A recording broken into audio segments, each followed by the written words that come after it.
Dans l'évangile de Luc, chapitre 9, verset 35, nous voyons Jésus à l'écart sur une haute montagne pour prier. Il n'est pas seul, Pierre, Jacques et Jean sont à ses côtés. Seul avec le Maître, les disciples découvrent Jésus rayonnant de la gloire divine. Sur la montagne, Jésus est transfiguré. Dieu laisse entrevoir sur le visage de Jésus de Nazareth son visage de Père.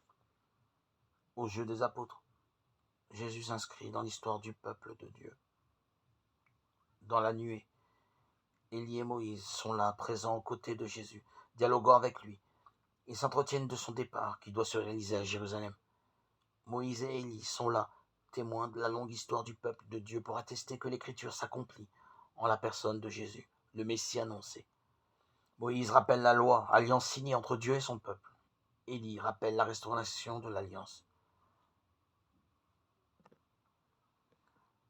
Quand le peuple s'égare et que Dieu reste fidèle à sa promesse.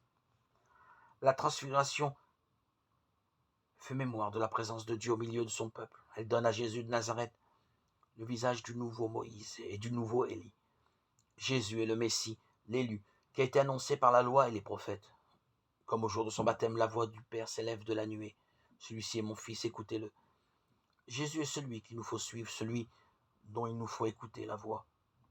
Notre marche vers Pâques est une belle occasion pour aller à l'écart, ouvrir les Écritures, écouter le Maître et le Serviteur. Dans la nuée, la voix du Père nous y appelle, elle nous y convoque.